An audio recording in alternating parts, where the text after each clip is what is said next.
Show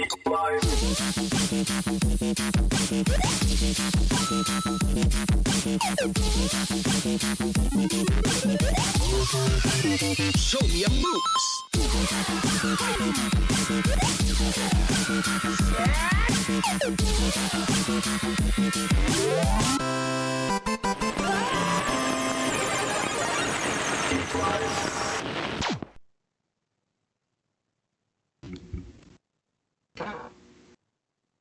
And good evening, citizens of the Leadville region, and welcome to another episode of Geeklife, your source for all the nerdy news you need to know. I am your host, the Dodd, the streamer this podcast needs, but not the one it deserves. And if you're new to the show, we're a 2.5-hour mashup of all the pop culture news you know and love. We talk about your favorite TVs, movies, video games, and simps simmering in hot tubs, evidently. Doing a barrel roll with me today is the best DJ in the Lilat system. KJ Fox McLeod is here with us. What is up, Kev? How are you doing? Doing fantastic, Dad. How are you guys doing? I am doing good. And making a triumphant turn with a glow up to boot, just like my man Todd in the new Pokemon Snap game. The Doodler himself, Cape the Crusader, has joined the fray. How are you doing today, Cape? Well, I'm doing pretty good. You snuck up on me with that Doodler bit, but yeah, doing pretty good. The Doodler himself. Cape has been. If anyone who's been paying attention to Geek Life knows that Cape has definitely been behind the scenes. He's the guy that we yell at when things don't go wrong. Today, that is Jake. Jake doesn't really put up with it as much. He's like, "Fuck you guys, I'm going home." But it is what it is. We're trying a different format here, and we're glad to have Cape join us. So, how have you guys been surviving the apocalypse? Cape, let's start with you. I've been doing pretty good. I've been trying to revisit Arkham Asylum. You've popped on some, so as you, Kev, and so on and so forth, and just designing stuff as a whole, and it's pretty fun. Yes. I got my notes here this time to open this booster pack because I got another booster pack for y'all. So, hold on. Oh. Surprise! Surprise, mother.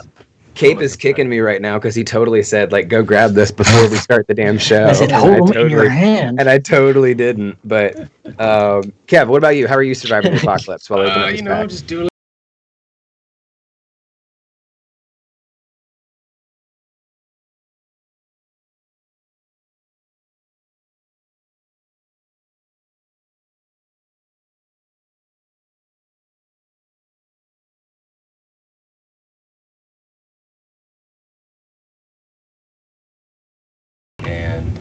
they go on all types of basically like a supernatural crime investigating adventures. It's a great show. I'd recommend watching. It's called The Irregulars. It's if you enjoyed Umbrella Academy, you'll like this. That's actually how we found out about it. The producer of Umbrella Academy posted about it, saying, if you like X, Y, and Z, this show is for you. Yeah. Oh, that's cool. Sounds pretty cool. Yeah, that does sound pretty cool. I think you cut out there for just a second. What was the name of the show one more time? The Irregulars. The Irregulars, yeah. I think I think Little Snelly's been checking that out too. I'm not quite sure, but I think that's the case. Anyways, if you guys have been catching up with me, I've been doing pirate shit and playing Pokemon Snap. I did a 4-hour stream yesterday, so that was intense. All right, let's see what we get in this pack, though. All right, we got 3 to the front, 4 to the back. All right, here we go. Is this a good? Can you guys see that? Okay. Nice. All right. I'm watching as you guys see, okay? You guys have to tell me if it's any good, right? I wouldn't know if it You're was going to good have to if I saw fake it. like you know it's good. Yeah, that's great. So for, Look at the Yamper. The Yamper's really nice. Best boy, Murkrow. All right. Sailing it. Bellsprout. Oh, there it is. No, Uh-huh. Yep, that's the one. Infu. Okay. Mankey. Manfu. All right. Mankey. Entei. All right. Yeah. Hollow Entei. All right. That's There you go. still not that great, but all right. That's all right. We can see what that's worth. All right. Maybe we'll have better luck. The last pack I have saved for us, which we'll open on the next time we have, is one of the Japanese shiny Vs, and Jake can attest to this. Those have been the pièce de résistance. Those are really, really good pulls, and they got good content in there. But hey, we got a shiny Entei, so Apparently, Vice put out an article saying that it's been causing trading card scene has been causing labor problems, which yeah. I think it's a little bit of a reach. I'm pretty sure no one's complaining about too much business. Yeah, I mean, there are some local card shops won't sell Pokemon cards anymore because they're just absolutely too overrun, and the scalpers are kind of like chasing them out of the business and chasing them. They're not there for the heart of the cards. They're not there for the heart of the cards, Kev. They're there for just to make money. You know, that's true. So, but yeah, but I get the reach aspect too, where it's like, like, oh, sorry, you're making too much fucking money, Yeah, no. Like PSA's halted all their sort of. They're like, you can't get cards graded by PSA right now. Right. They don't have. It's backed up. Right. Yeah. Right. And there's plenty of other mint graders and stuff. If I want to get my holographic Entei graded at some point, I need to get mine graded, but I'm lazy and distracted easily, and two, they're my babies. Like, I don't want to just get them off to strangers, Yeah. You just like send them off or what? Yeah, exactly. Just send them off to card grading school, and you hope they come back with a nice grade. Probably better grades than I ever got. For real. Like, astronomically changes the value, and like the amount I'm sitting on. It's a waste not to do. Both you and Jake was flexing in our Discord in the TCG channel all his new original set that he just got, and oh my gosh, of course there's a Charizard in there too. I don't know what friend he has out there that's just like, oh yeah, here, have all my Pokemon cards. Oh, this base set holo Charizard, is that worth anything? Like, what did you do? Does this man owe you your life, Jake? Like, he is Jake the Great. Maybe there is some valiant, like, maybe there's a death toll that he has to pay, and he's paying it back with a base set holo Charizard. What deals with the devil that Jake has made to obtain these cards? We may never know. Right. That's true. Jake's like, let's not put that on blast, let's not put that out there, Put my business out here. Before we get started, a reminder to everyone that if you like what you see here on the show tonight, feel free to follow us on Geeklife or any of our other socials. Feel free to follow us on any of our personal socials as well for any more content. Cape, where can they find you? They can find me at Caperdoodle at either Twitter or Twitch. Awesome. And Kev, what about you? Totally awesome. TikTok and Twitch. Yeah. We have an incredible show planned for you guys, and we've got a lot to talk about. We're skipping the rundown this time, and we're going straight into those headlines. Kev, give them what they want. Give them those headlines. Yeah, thanks, Dad. First up, the new Justice League 4K trailer sparks major backlash from Zack Snyder fans. Warner Brothers Pictures has released a new trailer for Justice League 4K edition, but it's not the version of Justice League that most fans wanted to see upgrading to the ultra-high definition format. DC fans were collectively horrified to see that Justice League 4K is actually Joss Whedon's theatrical cut of the film, the same Justice League that has only grown in infamy as allegations of mistreatment and or abuse by Whedon and other WB executives have come to light. After the release of Zack Snyder's Justice League on HBO Max, many fans thought WB would put the Snyder Cut of Justice League front and center as the official version of the film. I sure did. It would make sense, but whatever. Second, the Moon Knight begins filming. First set photos revealed for Oscar Isaac Disney Plus series, just hours after the very first look at the long-awaited film adaptation of The Flash. Marvel's Moon Knight joined in the fun. With the first set photos emerging from the shoot for the Disney Plus series, they have reportedly been shooting at the Museum of Fine Arts in Budapest for a couple of days, but nobody could confirm until today. That likely suggests that the Egyptian mythology that informs Moon Knight's mythology will have at least some of its roots in scenes shot at the museum, since multiple days on location are likely to be a minor story beat. Seems pretty credible to me. Next up, Invincible renewed. Amazon orders 2 more seasons of animated superhero series. Amazon has renewed the show for a second and third season. This news comes by way of Amazon Studios, which announced today that 2 more seasons of the show have been ordered. Invincible, which is based on Robert Kirkman's long-spanning comic book of the same name, has gained momentum with each weekly episode that is dropped on Amazon Prime Video. By the way, if you have not watched Invincible like myself, I've heard it's fucking fantastic, so you and I are both slacking. I did watch one or two episodes of that this weekend. Yeah. I'll let you get through the rest of the headlines. We'll get into that. Green Lantern, guys. HBO Max show finds its Guy Gardner and Finn Wittrock. HBO Max's Green Lantern series has found its star Finn Wittrock, Deadline reported Friday. The American Horror Story star will play Guy Gardner in the upcoming series, though he won't be the only Green Lantern in play. From Berlanti Productions, from Berlanti Productions, not Berlanti, it's a different DC person. The studio behind the CW's Arrowverse, the Green Lantern series will reinvent the DC hero in a story spanning decades and galaxies. It starts off with the first ever Green Lantern in 1941, secretly gay FBI agent Alan Scott, and then moves to 1984 with Guy Gardner and half-alien breed Yatra. There will be other Lanterns, not just from the comics, but also some original to the show. Hopefully, John Diggle. Don't give us that crazy. Not do that. Jeff Goldblum's next big project, a Dungeons and Dragons podcast. Jeff Goldblum is joining the voice cast of the popular D&D podcast Dark Dice for their upcoming season. Goldblum has worn several different hats throughout his acting career, having played everything from Jurassic Park's world-famous mathematician Dr. Ian Malcolm to Thor Ragnarok's Grand Master and ruler of Sakaar.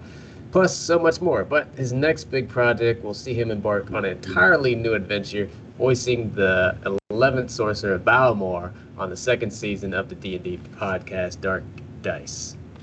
And then last, DC Fandom 2021 is returning to serve up more DCEU news in October. DC Fandom is officially back. The DC Comics event will once again feature news and guest stars related to Batman, Aquaman, and the rest of the gang when it kicks off in October. The announcement on Twitter was extremely brief, to the tune of the Superman anthem from the Christopher Reeves films. A short clip invited fans to save the date for what it's calling a global experience. It's unclear at the time whether it will be a live event or another virtual event, but we'll see. And to our top story of today, Twitch responds to hot tub streamers. Hold on. But before we get into the hot tub streamers, let's talk a little bit about some of those headlines for sure. Okay. So first off, the Justice League story. I mean, it's definitely not the Justice League that we wanted to see in 4K. Yeah. We can go ahead and just move right on past that. What are your thoughts on that, Kate? They can definitely. I mean, I think it really irritated a lot of people because, so much hate for Joss Whedon, not only because of who he is, but also what Warner Brothers is trying to do, where it's like revamp the Snyderverse, and they just go, "Oh, you want the Snyderverse? Well, we'll give you the Justice League in 4K. How's that? You like that?" Right. Yeah. Yeah, I don't think many people like that. I think you were pretty irritated, weren't you, Dodd? I mean, it's not necessarily something I was irritated by. It's just something that I'm gonna pass right by. I think that they've milked the Justice League as an entertainment franchise at this point for as much as it possibly can. If you're gonna entice me with anything, it's certainly not gonna be Josh Whedon's version of it. That's for sure.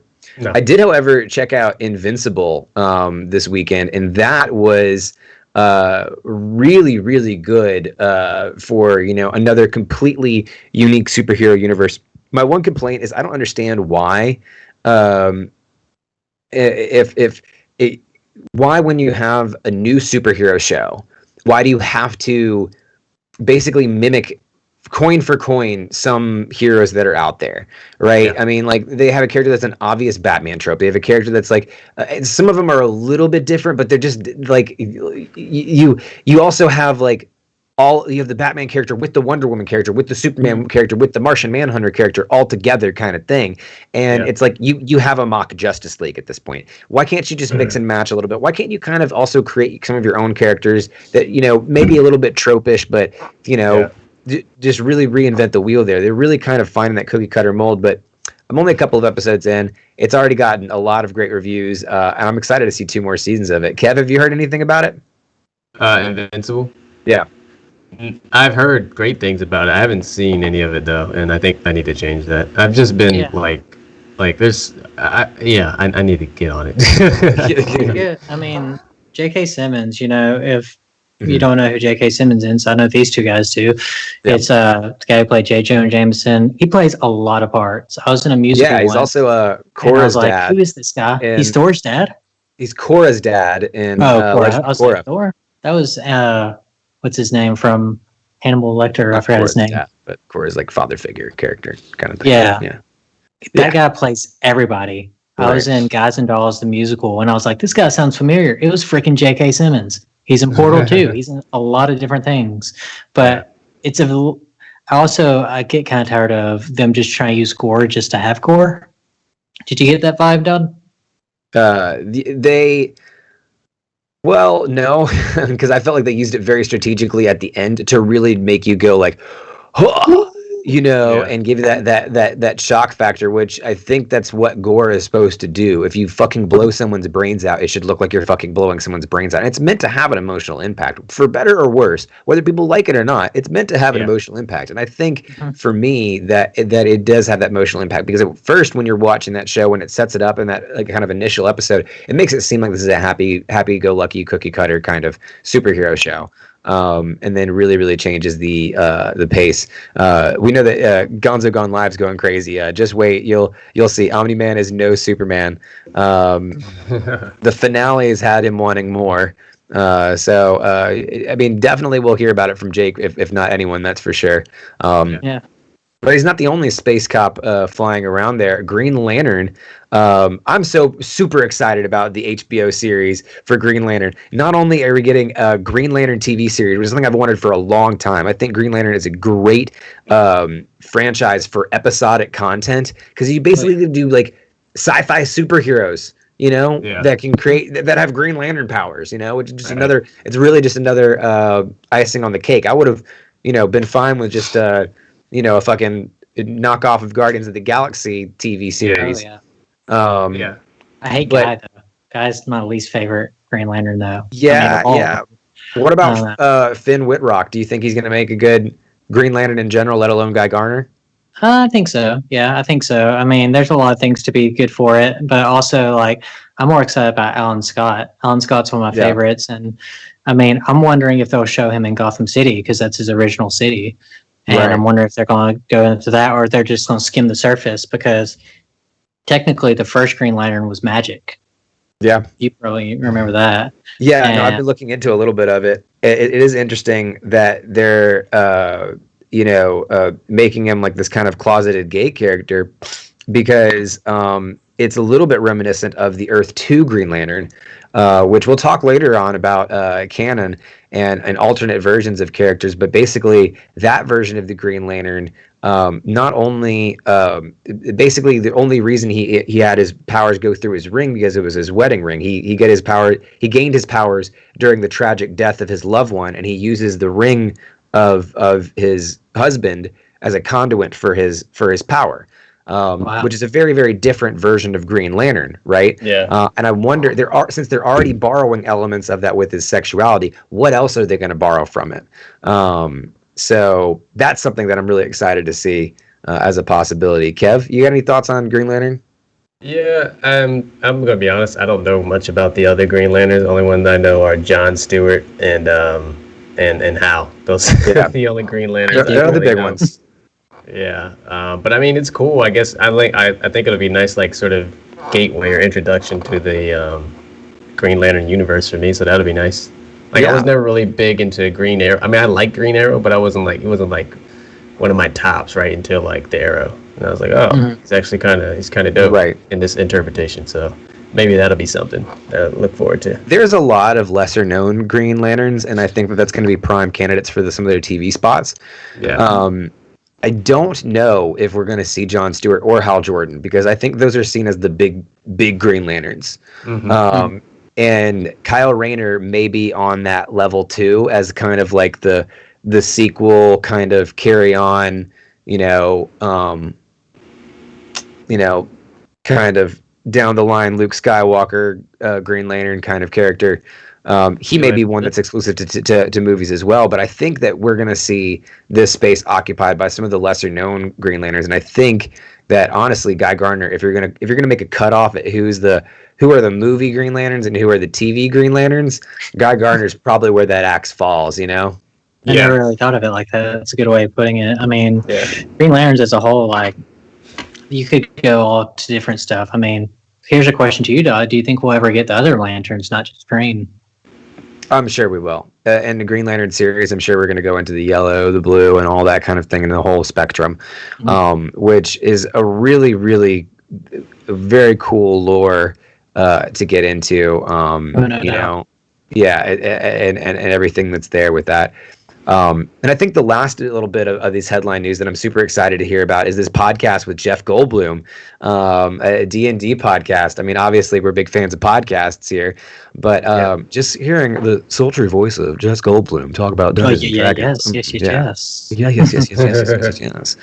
Oh, nat 20. Oh, yes. Do you think he'll be the DM? Yeah, he's got to be the DM, right? Yeah, I think you're right. Yeah. You know, what else? Like, I feel like it's a waste of Jeff Goldblum. Yeah, but or is he just talking about D&D in general and giving those updates? I mean, I think that this is definitely something I'm going to be glued to for sure. Yeah. But look at Jeff Goldblum, just like living his best life and in his latter years. I mean, that's what I want to do when I get to Jeff Goldblum's age, personally. You know, when I start getting silver in my hair, I want to be doing D&D podcasts. Yeah, that'd be nice.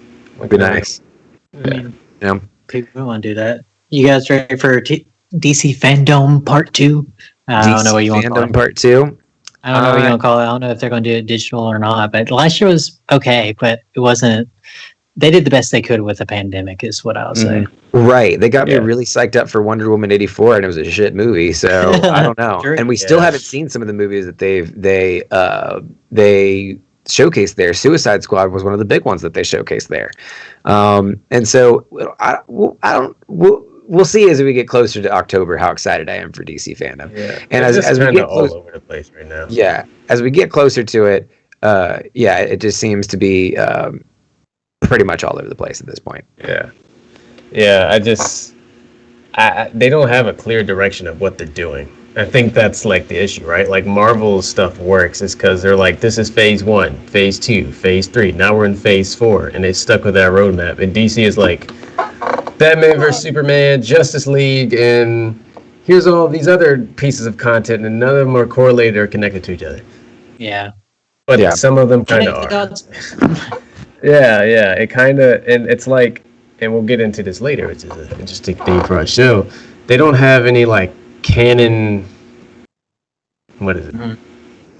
It just doesn't seem like they have, like, right, there's no canon, like, real canon rules, and I get it. It's all the multiverse. Right, yes, exactly. And it's it could be kind of daunting and kind of off-putting at times. And it sucks, because DC has majority of my favorite superheroes, probably my favorite. If we're being honest, out of the comics, DC would probably be my fave. But it's just here recently, it's like, Yeah. Well, go ahead, Kate. Were we going to say something? No. I was like, he does make a point about everything is just everywhere. And when you, like, introduce someone into Marvel, they're like, oh, this, that, the other. This is like, watch this, then watch this. With DC, it's like, hey, watch this movie. Is this Batman connected to Christopher Nolan? And then you're just trying to connect the dots for someone else. And then when you get confused, you just throw up your hands and say, it's the multiverse! Right. Yay! Exactly. You know? Yeah. But, a multiverse with limitless possibilities allows for a very fluid meta, if you will, right? And speaking of fluid meta, that's not the only news that we have for you guys this week. Our top story this week is Twitch's response to the new hot tub meta, as it's called. The term hot tub meta has become huge in the Twitch community as streamers start to respond to spend their broadcasts as lounging in bikinis for thirsty fans. Some Twitch users, including both streamers and viewers, have started to call out Twitch to deal with this interesting trend. Many have noted that this may or may not break Twitch's terms of service to where revealing clothing and have the stream be focused on certain parts of the body. While a few streamers have faced suspicions for their hot tub antics, most of the hot tub streams have gone unchecked as as these things tend to grow. Now, I think I had on my notes earlier, but it might have gotten taken out. Some stuff on the actual terms of service when it comes to Twitch.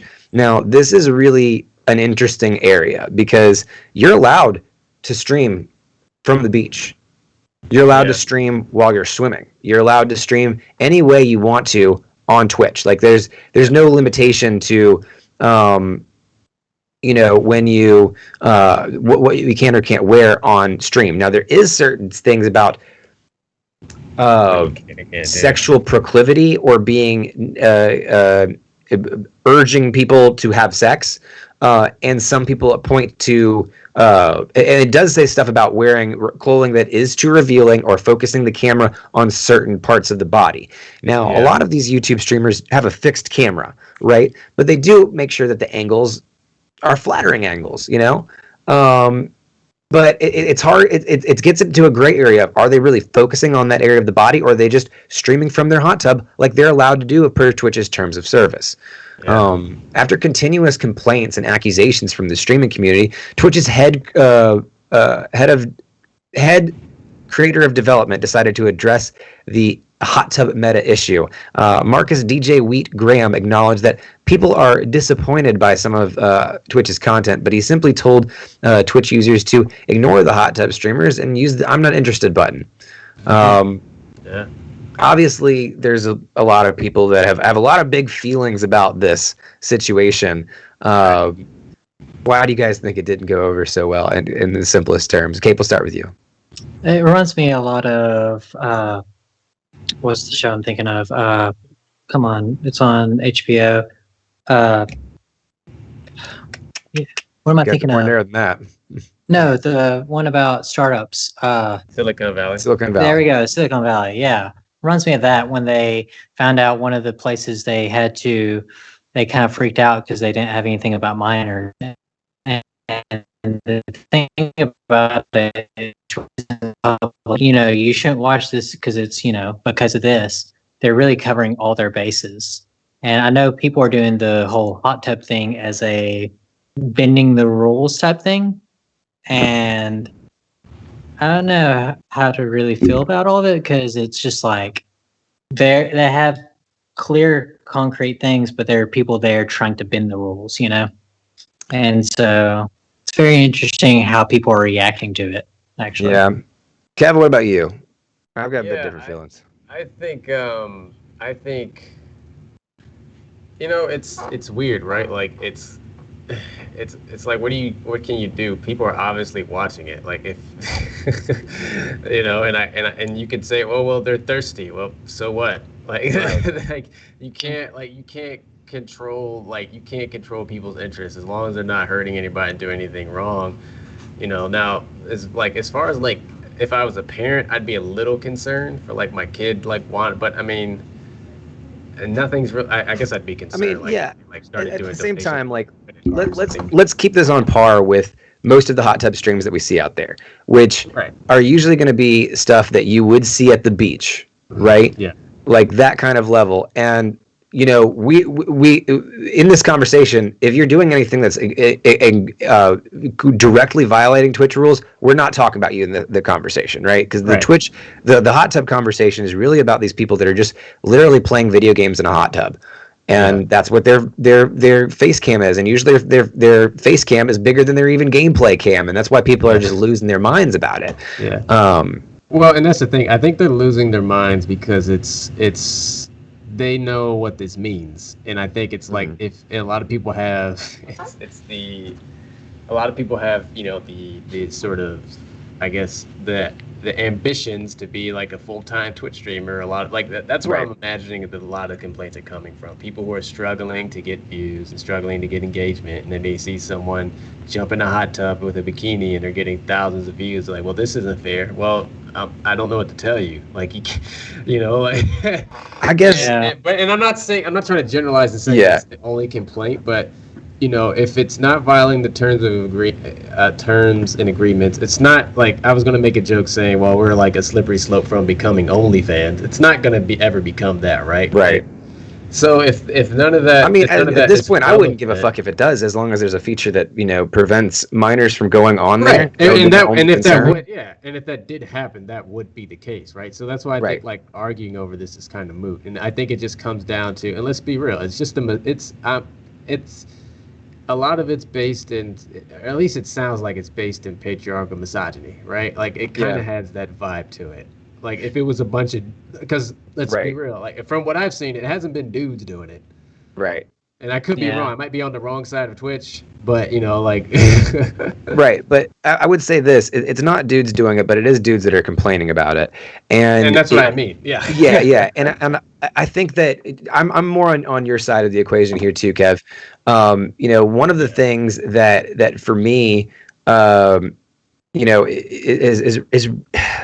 is really interesting when we have these conversations about hot tub streamers, because like, people talk about, oh, well, I work so hard for these views, and then they just go up there and they show their boobies and they get thousands of views and thousands of followers. Shut the fuck up. You were the same people that bought Welcome into to the G4, world. right? You're Yeah. the same people that bought into G4 when it was incredibly misogynistic towards a lot of its hosts, towards where in a video game industry that you basically kicked and screamed when anybody pointed out gamers being misogynistic or whatever the case may be. And so finally, when there are some women out there that have a platform like Twitch and throw their hands up in the air and say, fuck it, if you can't beat them, join them, let's throw these tits out. I got a hot tub, why not? And then they get flack on the other end. I think that's the irony of the situation here, is that the only reason that this is so popular is because we created a culture for that to fester and for that to be something that is very popular, and that shows that, this demographic is going to like this, and so the intersection across now, if I do this kind of content, I'm going to get a fuckload of people to watch it. Yeah. And I'm on the respect the hustle side of it. If I had like a lot of those If are I had beautiful, it, I'd probably do it too. right? If I had it, I'd probably do it. And also the other aspect of it is that people look at them like, oh, well they've got an advantage over everybody else. Okay, maybe they have an advantage in Twitch on Sorry. right. Maybe they have an advantage in Twitch on getting viewers, right? Yeah. Maybe let's pretend not to argue that for a second, okay? Right. They're not, but let's pretend that that's not the case, okay? Yeah. I know the level of harassment. I know several people in my own personal circle this week who have either had their car broken into, been stalked by somebody, had some creepy fucker post something in their DMs, some weird fucking harassment shit that I don't have to deal with and is completely foreign to me, but they have to deal with on a daily fucking basis.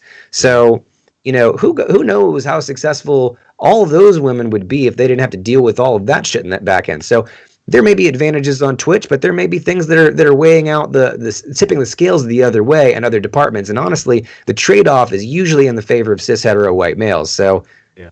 that's my argument on the whole thing. I just don't understand the point. Like, what are they fighting for? Like, are they saying that it's making them uncomfortable? Like, that's the thing that it's lost on me. Like, are they trying to say?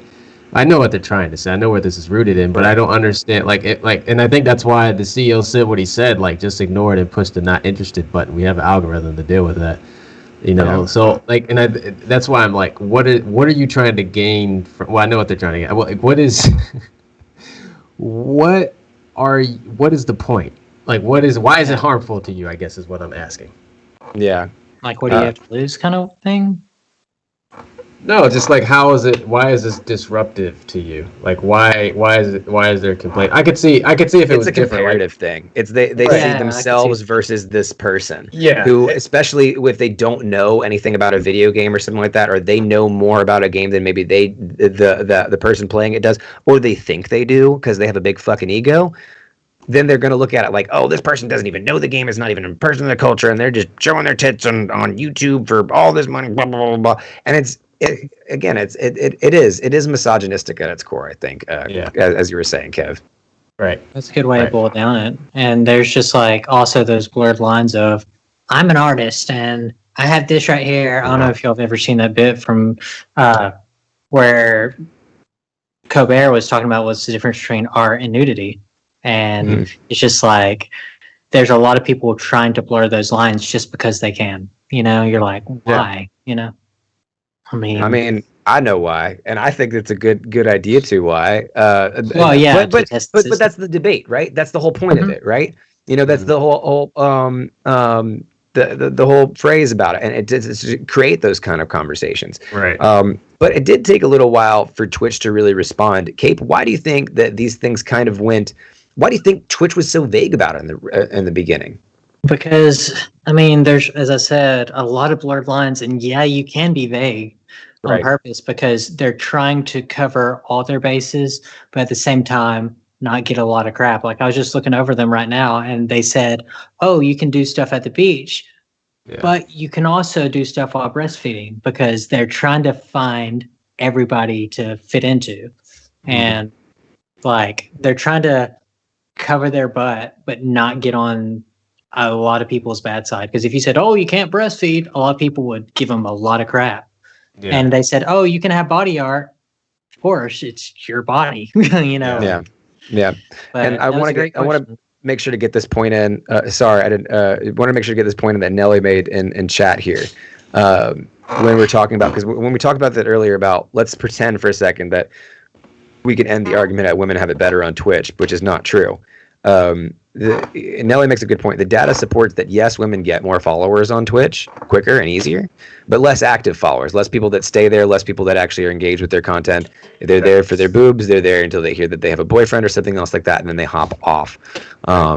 And you know, that's one of the biggest things that I've had to learn about Twitch is that it really doesn't. It's the number of followers, as much as it's a metric that you want to like look good. It's really not the most important metric. The most important metric is how many people are engaged with your stream on a regular basis and how Right. long they stay engaged. Ad revenue, baby. Yeah, that's the big. Yeah. That's the big You don't point. get ads from followers. You get ads from views. Yeah, Or ad it's true. revenue, yeah. It's true. Now, the other argument, though, is what about the children, guys? We know that Twitch is highly popular for kids of all different Yeah. ages. Yeah. You know, I think that Kev, I'll let you answer first before I answer. Kev, what about the children? Yeah, that's the thing that I think I would be most worried about, because it's like, while it isn't sexually explicit content, it can be considered suggestive, right? Like, none of us in here are parents, so I can't really speak. I can only speak as what a parent would feel if they saw that, right? Like, I don't think I'd be totally cool if I saw my son or daughter do it. I'd be a little worried. I'm like, what's going on here? Especially as a parent who doesn't understand Twitch and what's going on, right? Like, I don't know what could be happening. So I think that's something that they kind of like. Like, where do you how do you get around? Do you start making it more like this considered a mature audience thing? Yeah, Right? I Like mean, I how think that YouTube does it?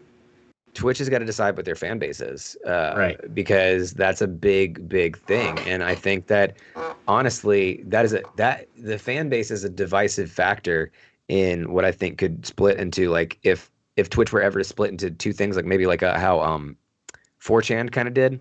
Yeah. It would be over something like moderation, and kind of if Twitch wanted to go in a more mature direction or a more you know, kind of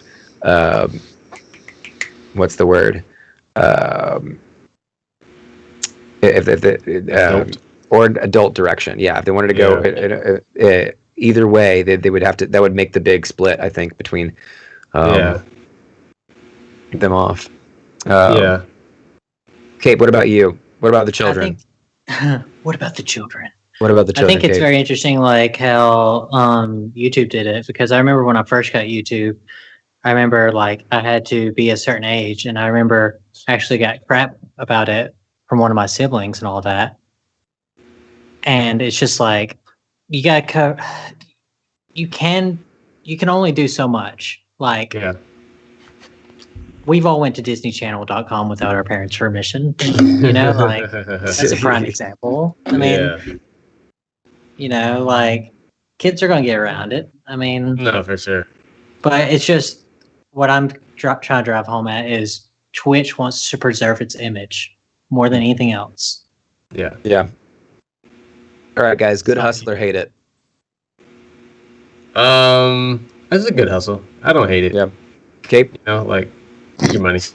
I don't even know what that means. Good hustle. Is it a good hustle or do you hate it? It's a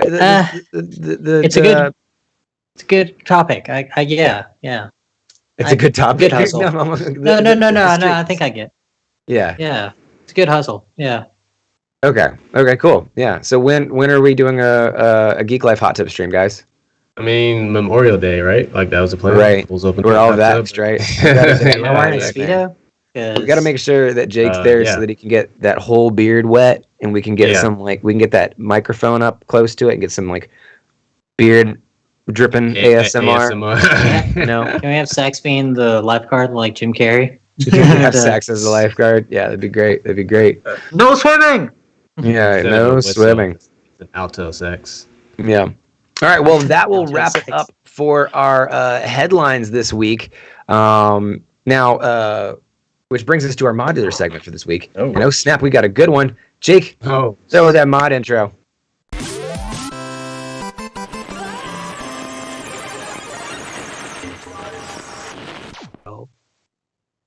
All right.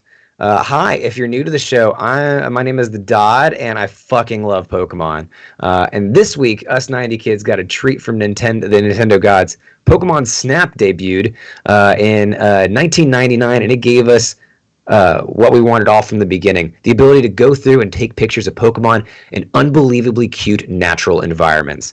So, obviously, the first thing I want to talk about when it comes to Pokemon Snap is the nostalgia grab of all nostalgia grabs. Move over Star Wars sequel series and your Millennium Falcon cameos. This one is going for the nostalgia all the way. Now, this is like, so we'll go through some of my first thoughts. First thought, this is the prettiest Pokemon game that's ever been made. I think the second prettiest has got to be Pokemon Tekken Tournament, or Pokken Tournament, the one that with the fighting game, which was just really, really well done, and you could see the animation on it and all that good stuff. With and Smash Brothers had a lot of that same aspect too, with Incineroars and the Pokemon that had been in there. But we get Pokemon of kind of that quality level, and yeah, it's hands down one of the prettiest Pokemon game ever made out there. Our boy Todd got the glow up of a century. I don't know if you guys have been seeing this, but he got he was looking pretty janky in Pokemon Snap, the original version. But he really grew into it. He ends up being your mentor in the game. It was a really slow grind from the get-go. I will say that. You get through the first course and you immediately, if you get through the first course and immediately you want to do it again because you think you missed some stuff and you want to go through and get every little opportunity, this game is definitely going to be for you. If that kind of stuff annoys you, then you may want to wait till this game's a little cheaper, probably. When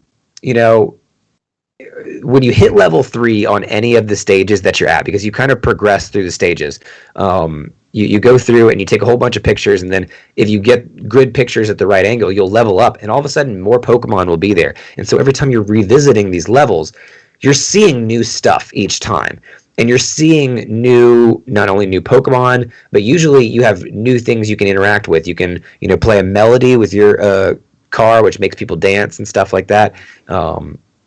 You have a scanner that shows you where all the Pokemon are, even if they're hidden in bushes and things like that. So you can call them out with a fluff fruit, which is not an apple, fam. It's not an apple, guys. It's a fluff fruit. But the fluff fruit, which you peg out a Pokemon, it's super soft. So that's a thing that you can use to kind of basically interact with the environment around you and cause different interactions and really make these mini Pokemon safaris come to life. And there is a possible link to Pokemon Legends Arceus. I haven't explored all of that yet, but there's a little bit of stuff that kind of insinuates stuff around there. It's really good as a simple kids game or a grown-up stoner game. That's how I'd classify it. It's got similar chill vibes to Animal Crossing, cute, easy, relax.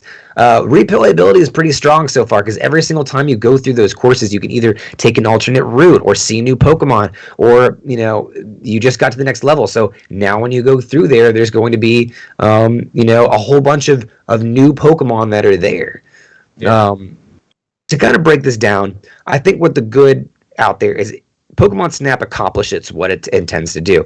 It intends to showcase a bunch of different environments, everything from going underwater in underwater caverns to in a volcano to snowy regions to these mystic, spooky forests in the fog, jungles, all of these stuff. Take you through these areas, let you see how these Pokemon interact, and find unique ways to see Pokemon interacting in their environment. That's really fun. That's what it intended to do, and it does that. It accomplishes that strivingly. Okay, each fair area is fun to return to with not only new mons but even new narratives during on the tracks to go on.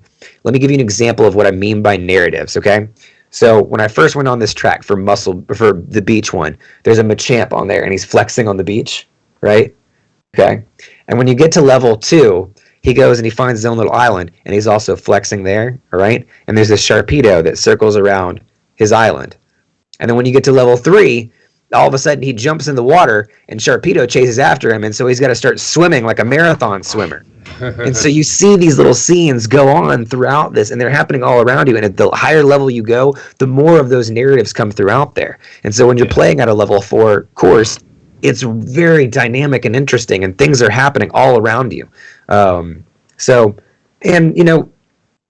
good thing is this isn't your grandma's Snap, okay? There's tons of Pokemon here, all right? The amount it takes. The amount of Pokemon that exists now naturally make this game just a much fuller than its predecessor. Now for some of the cons. It's very grindy at first. The first few run-throughs took a while to get all the supplies and abilities that I needed. But it did, eventually get there, and I did eventually start having a lot of fun. This is not an intense competitive game like Pokemon Sword and Shield. Like, I got a lot of replayability at Pokemon Sword and Shield because I play competitively. I play online, I build new teams. There's not that kind of competitive aspect. And it's not really a story-driven game. There are the cutscenes that they've created in there, especially with... That's one pro that I didn't mention. Pokemon Snap has somehow figured out how to make boss battles in Pokemon Snap through Illumina Pokemon, which is really, really interesting how they do that, and is a really, really fun dynamic to play with. But outside of that, this really isn't a story-driven game. This is simply the picture simulator, Also, the hand control wasn't the best experience. I really felt like I was kind of like this and not being able to freely just like look around wherever I needed to, right? So I didn't feel like I could catch as many things as I wanted to. And the best way to play for me is still yet to be found, because you'd like something with headphones, because you can actually hear and surround sound where the Pokemon are around you. But you also want something where you could actually move the controller if you could, because you can use the motion device to actually control it if you want to. Right. Because that's a lot quicker. But it's kind of a hard mix to have them plugged in and have the motion controls going on at the same time, right? You'd have to have the headphones plugged into the TV or something like that. So it makes it a little bit difficult. But overall, I'm going to give this a solid 8.5 out of 10. Wow. It went up from 7 earlier because I kept on playing it, and it's been so much fun. I think the nostalgia factor really, really comes in strong. But I know you guys haven't gotten a chance to play it. Hit me with your questions. Yeah. So my question initially, I'm not a Pokemon fan. You well know that. But I really read into it a lot about the marketing side of it, what made it so nostalgia driven. And it was really quite cool because when this came out, Red and Blue was right before it, by a couple of months. And so essentially the only way you could scratch your Pokemon urging is to play Red and Blue or go to Hollywood Video and ask for a Pokemon on VHS. Yeah. If you don't know what VHS is, you're way too young to be on this show. But still, my question to you is, do you treat it as a new game, or do you create it as a reboot? I mean, story wise, it is a sequel, right? Because Todd continues the storyline forward. I Now, always do. it's pretty much a reboot, though. I would consider it a full reboot for the sake of those situations. One thing I did notice is that this is one of the few Pokemon games that has not been developed by Game Freak themselves. The people that actually developed this one was Bandai Namco, and which is a really interesting one. The only other Pokemon game they've ever done is Pokken Tournament, which is another game that was a very uniquely kind of outside of the regular Pokemon. What's the word? Style, at least. So I think that they have really improved on that, because one thing I do remember about Pokken Tournament was that the environment, like the arenas, were cool inside there, but if you looked too hard at the arena outside, like the Pokemon they had in there looked like probably just as good as the N64 Snap versions of them did. You know, they were just look really crappy. They would like rock back and forth like this with no movement other than just moving back and forth, or like bobbing up and down, you know, something weird like like that. they're standing pose or something. Right. And so in this game, since it was focused on Pokemon being in the environment that they are from, I feel like they really, really stepped up that notch, and they've created a really dynamic experience. When I'm going after an Illumina Pokemon, like there's this one part where, you know, you go over after Melodic as an Illumina Pokemon, and the Illumina Pokemon are bigger than normal Pokemon, and they glow with these weird like tattoo patterns on them. And so like you're basically going through this swamp lake with a Melodic who's like a big sea serpent kind of thing, and you gotta peg it with the Illumina ball to have it glow and then like jump out of the water, and it is magical, you know. And you're not fighting it, you're just taking pictures, you're just enjoying it in its natural environment. And so I think it really does bring a unique aspect to Pokemon games, and so far I haven't been able to put it down. Oh, nice. Yeah. 1.5 up from my original score, and I think a lot of that's from a lot of playability that I had today. I was about Kev, to say, go ahead. What shifted? Because when we first we had everything written. You gave it a 7. Right. I was like, oh, 7's not bad. I thought it'd be a little higher, and then by the end of it, we're like, I did I'm at some more. 8.5 now. I did play some more of the Illumina Pokemon levels, and you know, kind of just try to find the new stuff. And honestly, it surprised me each time. I felt like that meme where it's like, oh, you know, each time, you know, that you'd see something pop up, and it really did a great way of milking that feeling. And you know, I like to be very critical of media, especially Pokemon games that I love. You know, I'm not Jake out here throwing out 8s from Mortal Kombat or nothing. All right, you know, like my 8.5s are hard earned, but this one really did earn it. I think that you know, it really did start to stand out. Maybe I'll get bored of it in a week. That's what I'm worried about, is that I'm going through it so fast right now that I think that I will hit a level where it won't be replayable. You know? Yeah. And so I don't know what to do that. Unless they come up with some crazy DLC. Right. Yeah, I guess my other so it's story. What is the story? So I know the original one from the N64 was you were basically like, the professor has tasked you with basically making a planet Earth picture book of Pokemon. Right. So I mean, it's essentially that, but exploring all the Pokemon that are in the Lintinal region. And Lintinal, of course, is a region that's split into, you know, whatever the opposite of any planet in Star Wars is, where it has, you know, 7 different geographical regions in the span of like a small circle of islands. And so, yeah, you're just exploring all around the Lintinal region, which has been previously unexplored, and discovering the phenomena of Illumina Pokemon in certain areas. And they do, I mean, the Illumina orbs and that aspect of it bring a puzzle aspect to Snap. So you have to kind of solve this puzzle on the tour while you're going along to get the best shots. And, you know, it can be a lot of fun. I think that fun will run out at some point. Right now, I haven't hit that point. Yeah. Okay.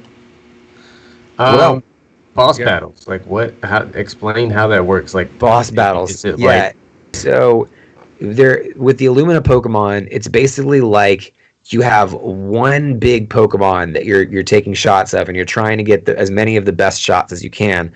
But usually, the way to get anything above a 1-star shot is to hit it with an Illumina orb and hit it at the time when it's kind of posing for a shot. And you have to kind of coax it into doing that.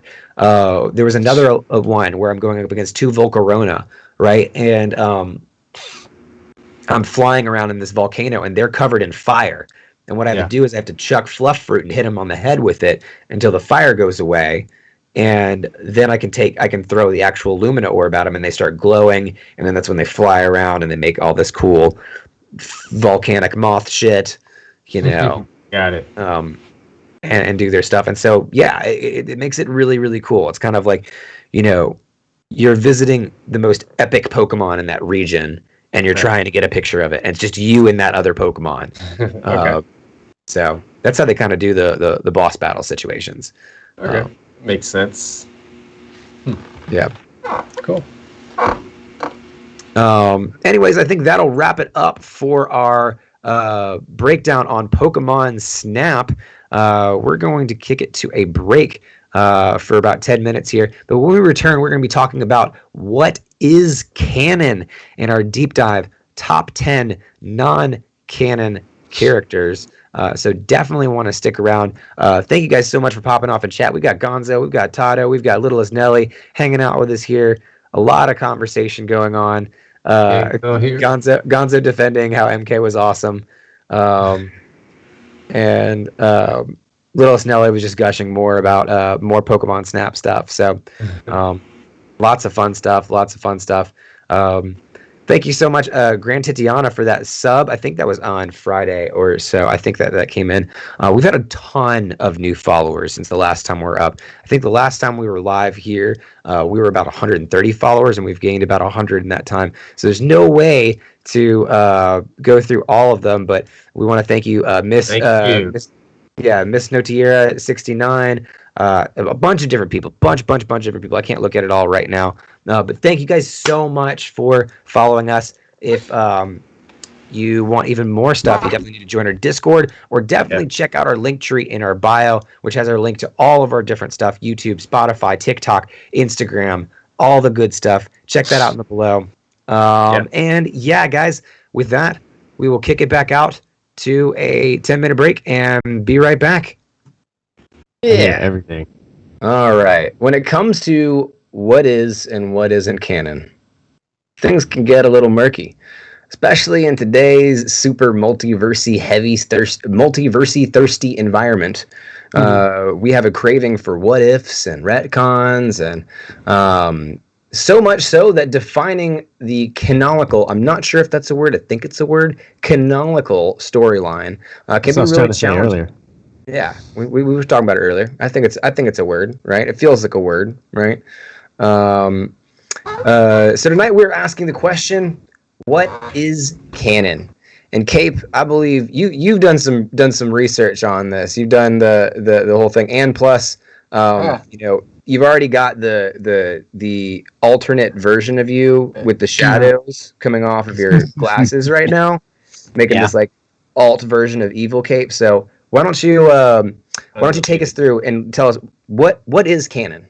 I'm wearing my Big Daddy Hand Cannon shirt, but go on, Kate. We'll get into that. That's pretty awesome. I like it. So anyways, canon, many people really get confused of when they start different kinds of fandoms and so on and so forth. And it goes all the way back from, you know, biblical times and Islam and all that, which typically means official. When you hear a bunch of nerds talking, they want to know what is the official canon of something. Such as when I asked Dodd and Jake about Mando, I asked, was it canon? And many people who don't understand canon get really confused. And it can also be known as, like, when people said Shakespeare's canon, they said these works were the works done by Shakespeare, and these works were not. So these that we know that were done by Shakespeare, these were the canon. So it can get awfully confusing, and sometimes reading about something or knowing what is canon, what isn't. But there's a lot of debates and confusingness. But to use a prime example, many people also use something called retcon. Now, retcon is short for short for retroactive continuity, which essentially means they go back and when they have a point that they want to bring back and mention, they bring it back up. For example, Joe Chill getting killed by Joe Chill killing the Waynes. And many people will say, oh, it was Joe Chill. Well, that's a retcon because many people back in the 80s, they brought back Joe Chill just to show someone that killed the Waynes. Because before then, Bruce just thought it was any villain that he came in contact with. But as Dodd and Kev well know, there are two consistents in the Marvel universe. And it's said that Cap dies and Uncle Ben dies. Now, so if you go all the way back to the original source, you'll have the official canon, but sometimes things can come back and be retcon, as I said. So this kind of goes into continuity as a whole. For dweebs that don't know what that means, that consists of like comics have been going on for a very long time. And this is also for Star Wars. This is for many different things. Even Pokemon, I'm sure Dodd knows all kinds of, canon stuff with Pokemon as a whole. Now, there are also alternate versions of characters such as, there's Watchmen, and Watchmen was made by DC, but is it part of the DC universe? Or Hellboy even? They weren't they're part of their own respective universes, but not until, as of late, they began coming into the canon stream, such as before Watchmen and so on and so forth. And so the multiverse in Marvel get kind of sticky, and, this is kind of used to bridge stuff from worlds to universes, and, it can be pretty much pertain to any fandom that you choose. Now, this is all sticky and it's a big web and all that, and I'm hoping I got everything right. But Kev, do you think I'm missing anything here or what? No, if you missed it, I damn sure wouldn't pick it up because. Yeah, I hope I was making sense. I think out of everyone here, I think I'm the least canon qualified as far as qualifying what is canon. I think we all know a little bit about canon just by being in fandom. I don't think we got that definition out there definitively, but canon is just a collection or list of books that are accepted as genuine. What's accepted as genuine? What's accepted as part of the series? The fandom is one that they categorize a lot.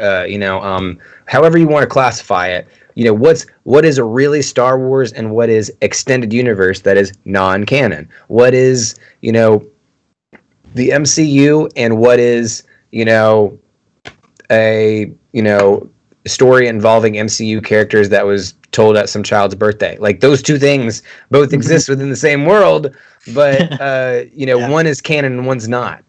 But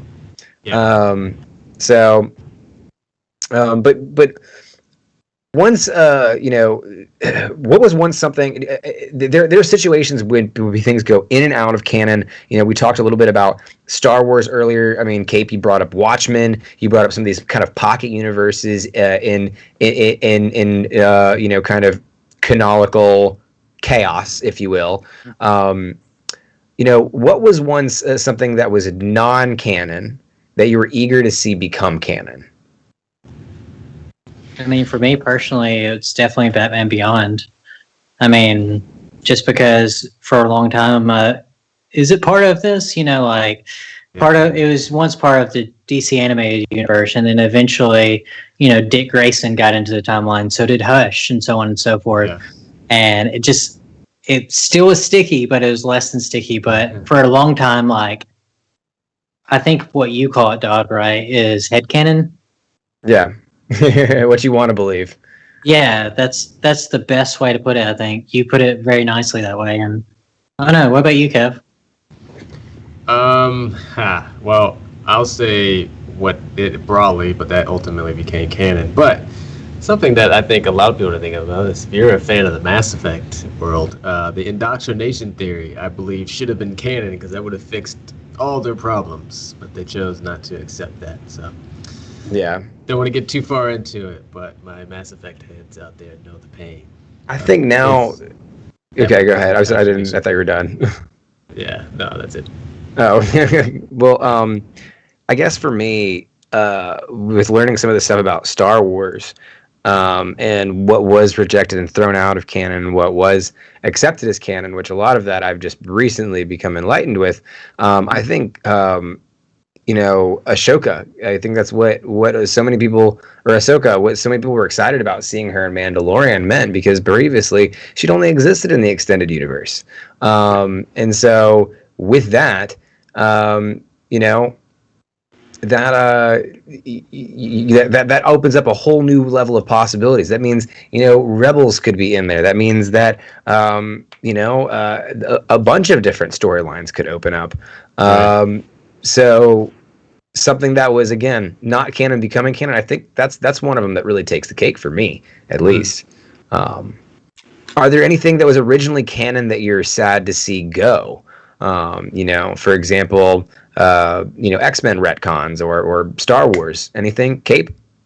There's nothing that's sad to see go, but I mean, there's some stuff that I wish people would accept as canon in a way, but I think with Star Wars, a lot of people are very mad about what's not considered canon and all that.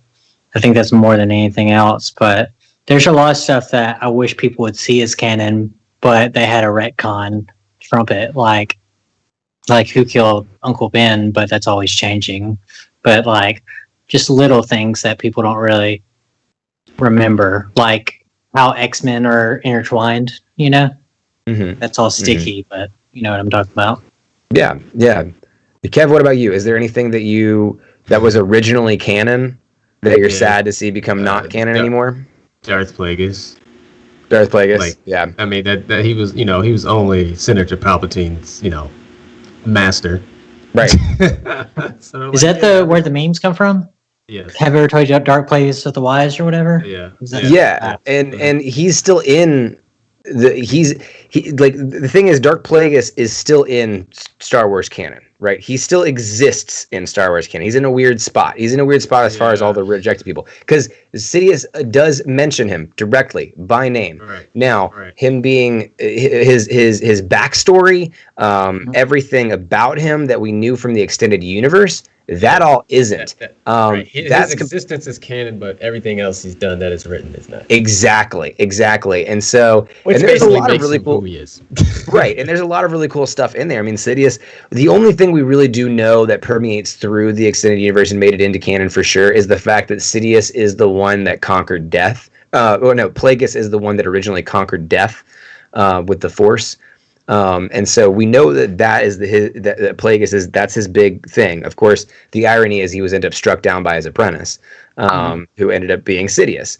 Now that whole backstory aspect of it, really, we don't even know that in as far as Star Wars. So that is all gone, just like that. So that's one that I do think is really sad to see go. And I think that. I think we're gonna hit a lot of the ones in the non-canon characters that it was kind of sad to see fall off of those trends, especially with the big, the big DC canon severing, if you will. Severing, good way of putting it. Yeah, with series like Elseworlds and Marvel's What If. Franchises really use some of these, kind of creative ideas, or just, kind of the roll of the dice scenarios to explore a bunch of these non-canonical things out there. And what advantages do you see for series like What If or Elseworlds that kind of don't have the consequences of being in canon? Cape, let's start with you. So I typically saw Gotham as a Elseworld because it was kind of a what if type scenario, but also they kind of modge-podged from different areas. And I think the advantage is you get to play with storylines. One of my favorite Elseworld comics, I haven't read a lot of what ifs, but one of my favorite Elseworlds is called The Nail. And it's about what if a nail got into Tower of the Kents. And so Superman becomes Superman, and like, not a spoiler, but he becomes Amish. So like the Justice League forms and all that without Superman. And when Joker kills Jason Todd, then he freaks out. Batman freaks out, and he essentially, goes on a killing spree. And if Superman wasn't there to kind of ground him, then what would have that been like?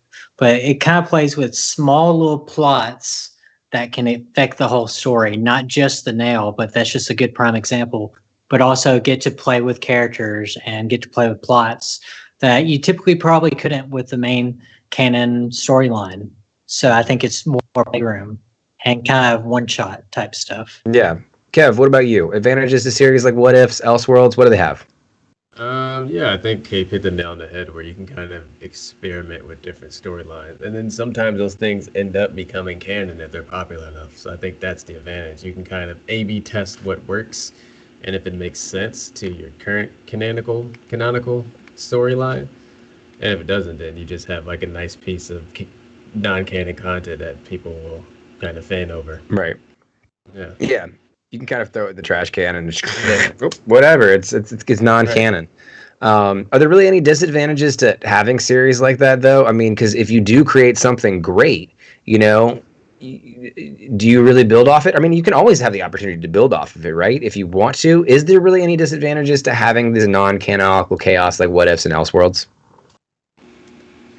I think, go ahead, Dick.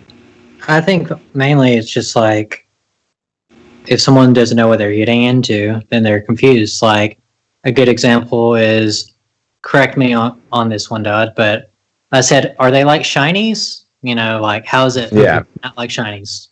Right. Because shinies are simply a different variant of Pokemon, but like they're in the Pokemon lore, right? Like, for example, the Legend of the Red Gyarados is part of the Johto region, right? And the Red Gyarados is just a shiny Gyarados, right? We know now after, playing through the game that shinies are just a 1 in a million variant within the Pokemon universe, right? Yeah. Mm-hmm. It's the same thing as having like an albino in the wild, right? Yeah. And so, but they're in the anime, they're in the game, they're in every aspect of the game. So they're just simply a different part of the game. It's just, instead of, it's kind of different because creature capture games are very unique in the aspect of like you're kind of like trying to breed wildlife and capture wildlife kind of thing. But it's still canonically in the same kind of thing. Whereas Elseworlds, for example, what if scenarios are like, what if Captain America was born in the zombie verse and you had a zombie Captain America, someone who was trying to eat people's flesh but had Captain America's abilities and powers. Now, that doesn't mean that Captain America is now a zombie, right? Right. But with shinies, like there are shiny Pokemon that exist within the universe that those things coincide, right? Their zombie Cap in this scenario exists alongside Cap. So that's I think is the main difference. If that helps explain anything, Cape. Yeah, definitely. It's more of an evolved type thing, and I know good and well you want a pirate wielding Batman.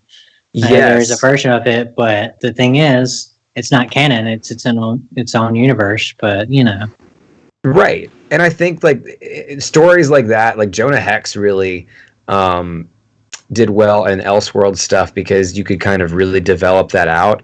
And kind of like go through what Gotham was like in the Old West.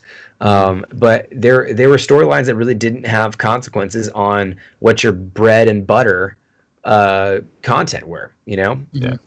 Right. If you guys could make your own what if scenario to be made into either a TV or film or Elseworlds or anything like that, something non-canon, if you could take your own twist to canon, to any canon out there, what would you do?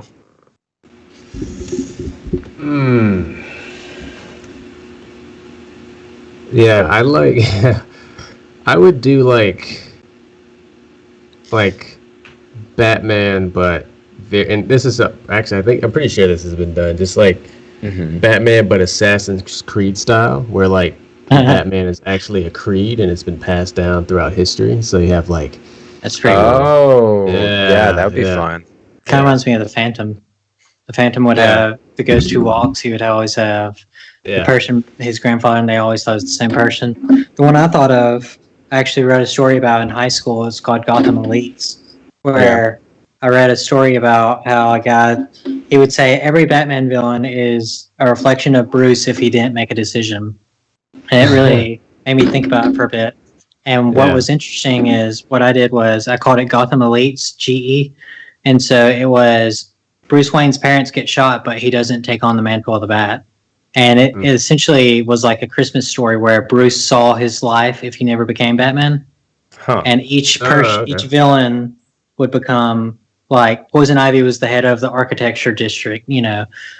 Joker or Jack was head from of the analysis. That sounds like a really shitty story, though. Like from just hearing it, it's like if Batman's parents got dead and then he just never did anything with it. He was just like, oh well, you know, that really sucks. It's just Batman's parents got shot in the streets, and then he went to therapy about it. And, just started really dealing with his issues head on, and you know, he didn't go fight.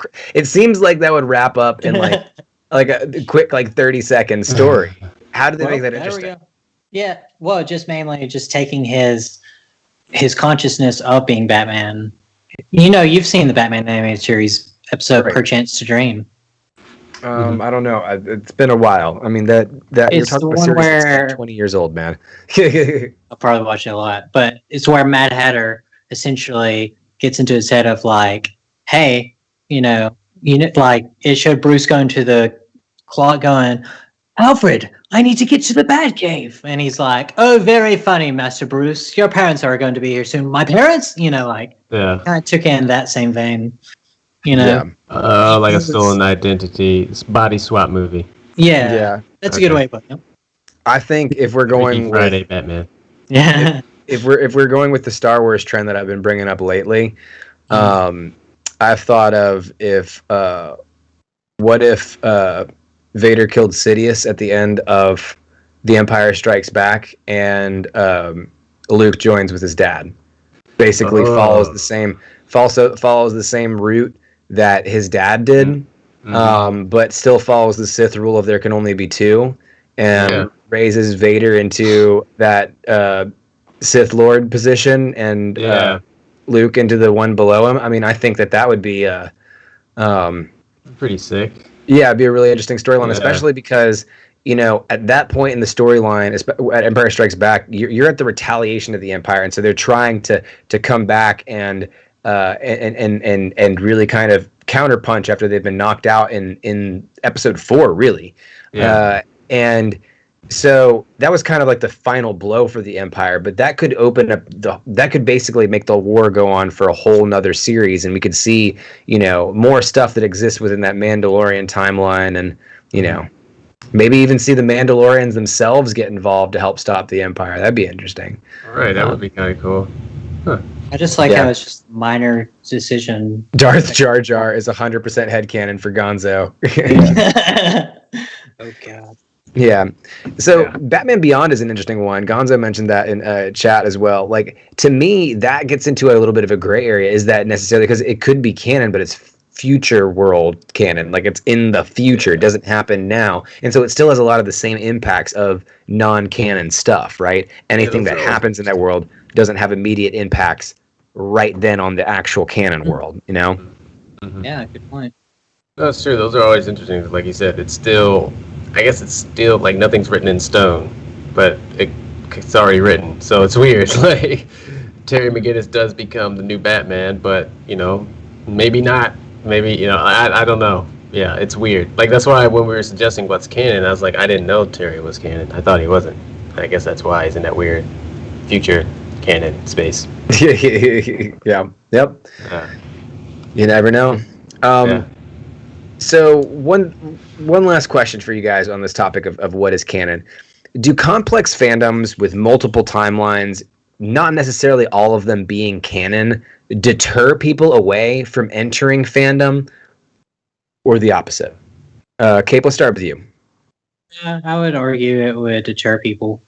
I mean, from the get-go. I mean, when I'm trying to understand a universe that I don't know, like I'm trying to always learn about Pokemon from you because you have such a passion for it. But like it deters people away because they're like, but what if, like they get, and then you gotta be that elite comic book person of, well, actually, and then it just really turns people off because you're like, okay, I don't care anymore, like.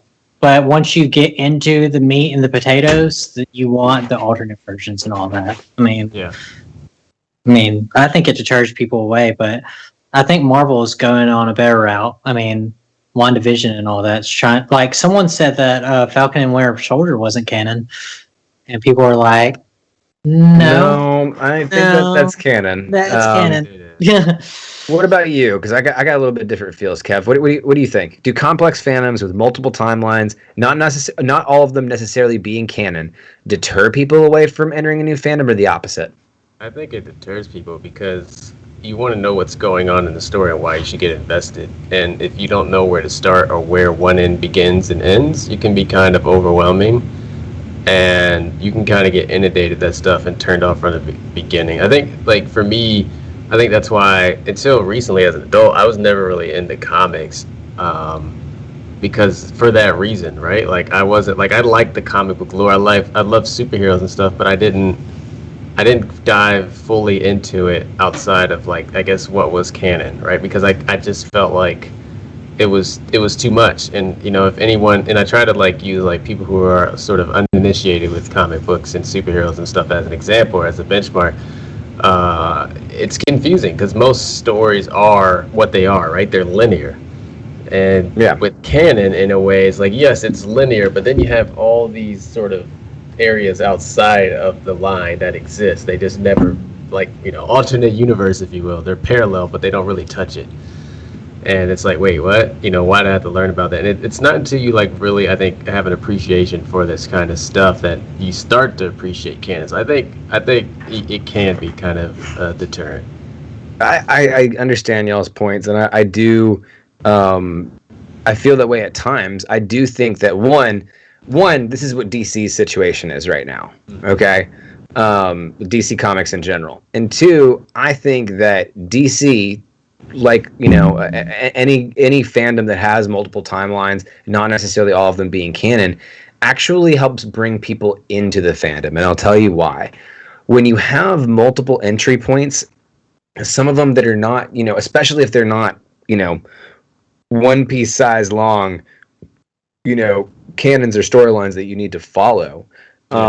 You can have this kind of snackable content here, and it's like, ooh, piece of candy, ooh, piece of candy, ooh, piece of candy, and now you're thoroughly along into the process once you've taken some more of these smaller, bite-sized pieces of content. Now, when you have situations like Star Wars, where it's this is canon and this is not canon, and all of it's now detached because of one kind of big severing, that is where it gets really complicated, because this is canon, that's canon. But when you have stuff where it's like DC's Elseworlds or the Joker, or just DC Comics in general right now, where you can enjoy a Joker storyline outside of the Justice League that Joss Whedon created, and it exists. You don't need any startup for it. It's not very confusing. Like, a lot of people still saw Joker. It didn't confuse them that it wasn't part of the Justice League timeline or anything else like that. They just enjoyed it for what it was. And once you got there, you kind of understood that it was something different than what you'd been there before. Like, it kind of made it obvious. And so I do think, actually, that having a fandom that is kind of chopped up like that, where you have all these little entry points, is an advantage for that. Yeah. Jake's in the head, though. He's saying about how there's so many people like Batman that isn't canon, and same with people with most things in deep lore. You get those actually people that really just turn you off to it as a whole. Yeah. I would agree with that last sentiment that Jake's saying there, and the canon policing is the biggest deterrent, in my opinion. And I think that is something that is big out there. When you talk about, like, what is or isn't canon, like, fuck whether or not it's canon or not. I think it's cool and I enjoy it. I agree with that. as with most things. Yeah. Yeah. All right. Well, with that, because it's always the best stuff that gets removed from canon, right? We know that always the best stuff gets taken out. Well, that's not always the case, right? We're looking at you, X3. It doesn't always not always the best stuff, right? But frequently is the good stuff, right? We yearn for it so frequently that in fact it's the subject of tonight's Top Zen, which is the top 10 greatest non-canon characters. And I'm going to start us off with number 10 in the countdown, Gwenpool. That's right. Gwendolyn Gwenpoel is Earth's TRN 565's answer to what happens when you cross Gwen Stacy with Deadpool. And is just as wacky.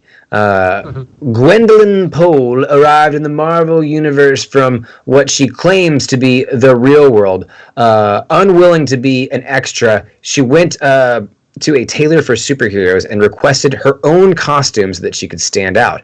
The tailor misread Gwen's application form and thought Gwen's went by the alias of Gwenpool, leading to a similar design to Deadpool. Not a lot is known about her because she's, again, non-canon and we haven't really explored some of her backstory, but including how she got her powers or even what her powers are for the most part. But we do know that she has erased all memory of herself from her parents' mind, as she said it was for the best. Additionally, upon gaining the ability to manipulate the borders of the fourth wall from an attempt to return to her reality, upon gaining the ability to manipulate the borders of the fourth wall from an attempt to return to her reality, which allowed her to travel through time, Gwen retcons the Marvel Universe into believing that she is a mutant after being given the idea from Kamala Khan, allowing her to enter the gates of Kokora. So definitely still a very powerful character, and honestly just a really cool fusion character that the Marvel Universe gave us. Obviously, Gwenpool has a lot better... has probably a lot easier skincare regimen than Deadpool does. But yeah, definitely one of our favorite alternate non-canon characters. Gabe, what do you think about Gwenpool coming in here at number 10? I've never heard of Gwenpool, and seems very interesting. Seems like it reminded me of Spidey Gwen in a way. Yes. It's Gwen Stacy. It's pretty much Gwen Stacy and Deadpool mixed together. Yeah, I wonder how that would be, and I don't know. I wonder if she still is meta. I haven't really read much of her, but her costume is weird, I admit. But I think it's a very interesting pick. Yeah. Kev, what about you? Have you ever heard of Gwenpool before? Or is this the first you're hearing? I've never heard of Gwenpool. I was like, when I was doing the Top Zen, I was like, Gwenpool? Who the hell? But it's cool. Like, and I think this kind of speaks back to it, right? Like, it's fun to see these alternate what if storylines, and this is, what if Gwen Stacy was basically Deadpool? Well, there you go. But of course, Gwenpool is somebody that, of course, you guys both haven't heard very much of. So not as well known, probably not nearly as well known as number 9 on the countdown, although this is still a pretty minute one here. Cape, you've got the number 9 on the countdown, Red Death Flash. Tell us why the Red Death Flash makes number 9 on the countdown, Cape. Yeah, I know you've all... Well, you want to get into it. Is this Batman or is it the Flash? But I would argue it's more so the Flash, because it's pretty freaking awesome and pretty freaking brutal. Now, yeah, it is pretty messed up. Now, in this timeline, Batman had it with all the deaths of the different Robins, and so he essentially wanted to put it in his own hands, and he wanted to, essentially time travel like anyone else would. So he went to Barry Allen, and he wanted to use the Speed Force to essentially, bring back the Boy Wonders. And Barry said, whoa, I know about the timeline, and you don't really mess with death and all that, because it can really, mess things up. And so Bruce essentially took it into his own hands, and he had his own copy of the Cosmic Treadmill, and he strapped Barry Allen to the Batmobile, and he went on a good old trip down the Speed Force, and essentially got Barry Allen's subconscious into Bruce, so he can use the Speed Force whenever he wants, because Barry wasn't using it to his potential, as he would say, and is kind of like a Firestorm type relationship where you have, Barry here saying, "You wouldn't do that, Bruce," but Bruce doesn't give a crap, so he would just do what he wanted, and so he was essentially using the Speed Force just the way he wanted. Just like a vending machine with all the quarters in the world, but sooner or later, you're going to run out of quarters. So it's a lot more gruesome than that because it's called Red Death. So what do you think he's going to do? Do a lot more killing and murder. But nonetheless, this is a very brutal version of Batman, and I'm not sure if you're a big fan of brutal Batmans or not. But what do you think about them, Dodd? I think superhero speedsters with gadgets is a highly underrated superpower or kind of character setup. There's tons of different speedsters out there, but you never see him use a sword, right? Or something else like that. Other than Cabal, my boy Cabal uses those swords. Okay, sure. He knows what's up, right? Cabal. So having Batman combined with Flash, that's what I would hope to see. I would hope to see a gadget using Speedster most than anything else. But the whole Bat Metal series is super duper awesome and full of really awesome alternate characters. Have you ever messed around with the Bat Metal series, Kev? No, I haven't. A lot of this. Yeah, I need to. There's a lot of things I need to check out that's not canon to like MC in Marvel or DC. So. I'm actually learning a lot through this show and stuff that we can. So, yeah, some really cool ones to check out. Well, also another really cool one to check out is number 8 on our countdown. And Kev, you got number 8 on our countdown. Who we got coming in at number 8? Yeah, number 8, guys, we've got Get Off My Lawn himself, Old Man Logan. Logan, being the old geezer he is, eventually gets pretty weak. After the X-Men isn't in existence and he's not really on a slashing spree, this is what the movie Logan is based off of. The whole U.S. is taken over by different villains. Red Skull has a part wearing the skin of Captain America. Dr. Doom has a part of Birmingham, Alabama, and the South. There's so much goodies about this comic. Heck, Hillbilly Hulk's a Venom T-Rex, for Pete's sake. If either of you haven't read this comic, I know Jake has, who is running the show right now, has read the hell out of this. You'll drop your jaw when you see why Logan hasn't released his claws in such a long time. But are either of you familiar with this?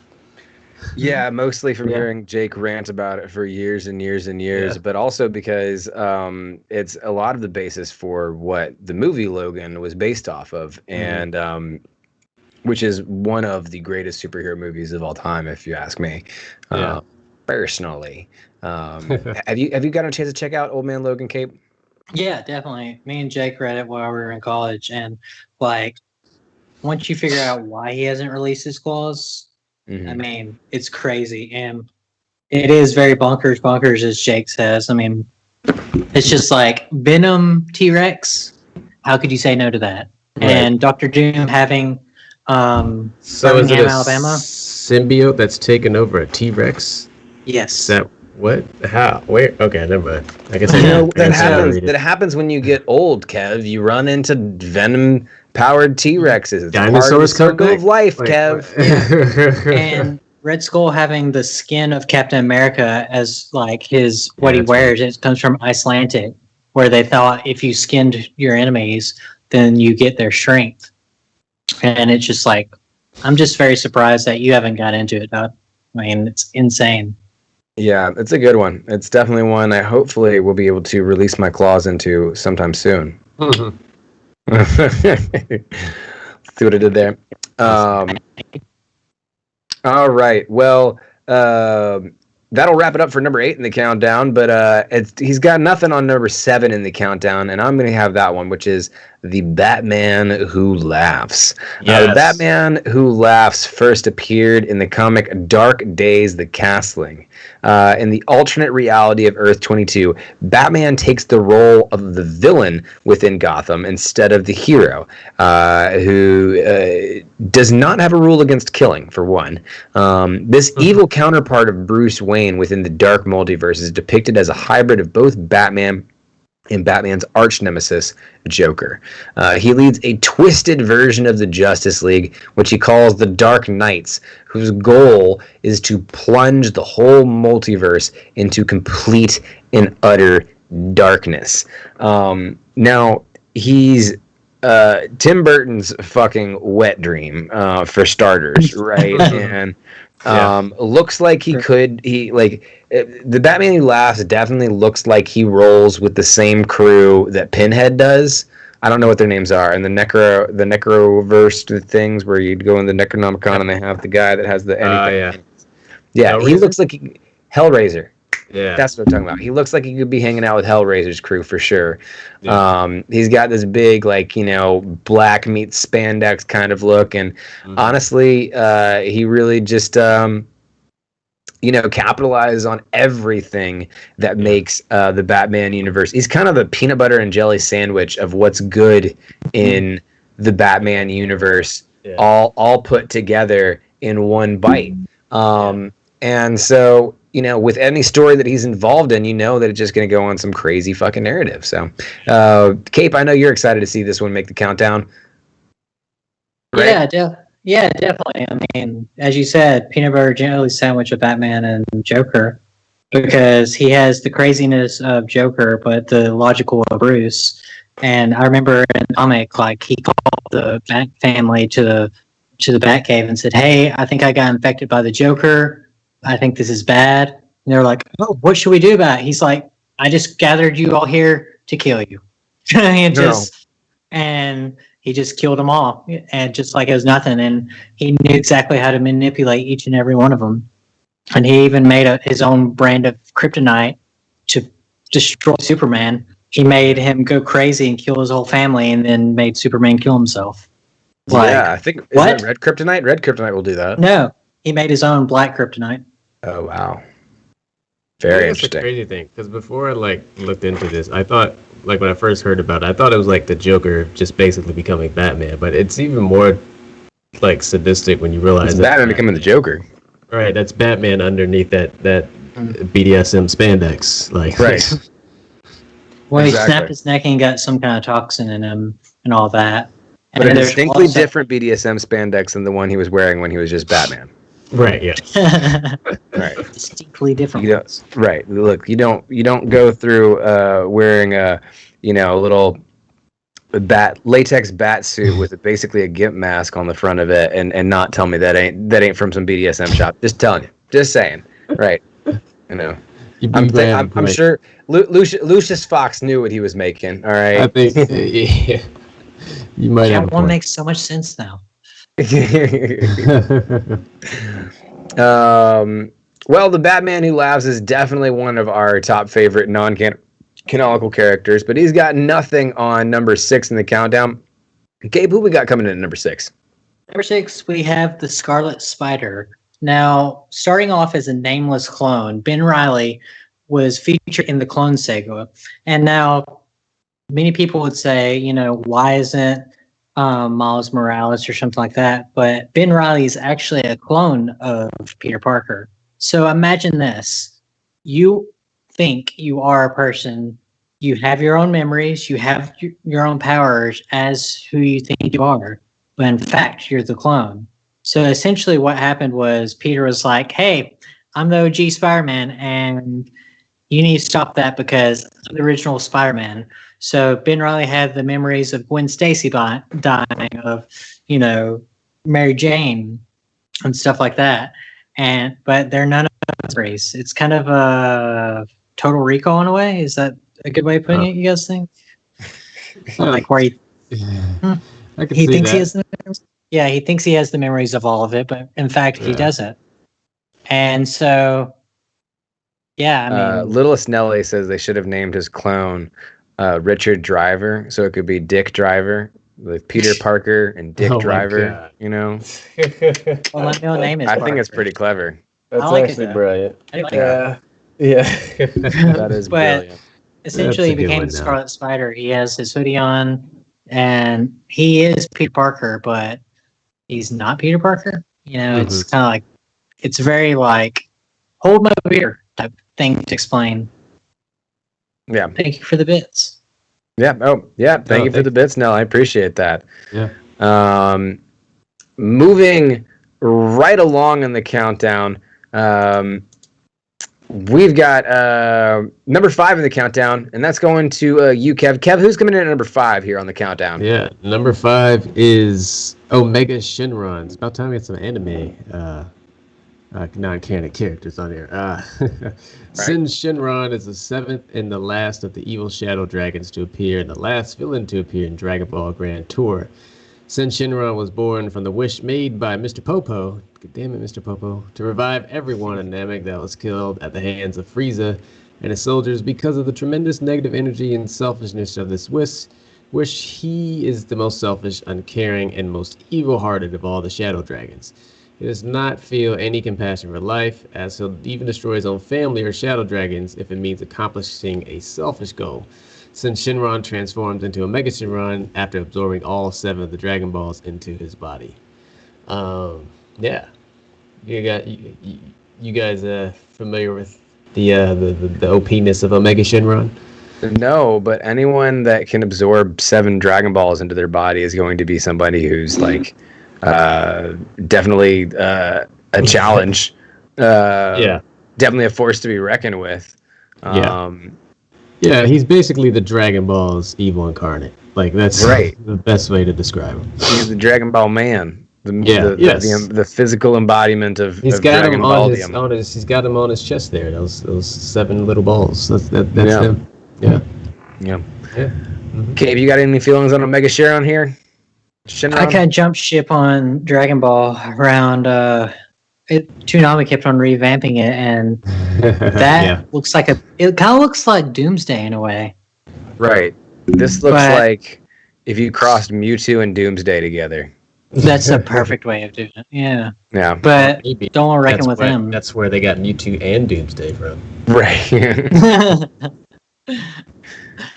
Yeah. Omega Shenron is definitely a powerful contender for number 5, but someone who is also incredibly powerful and was only an apprentice finds his way in here at number 4, and that is Starkiller.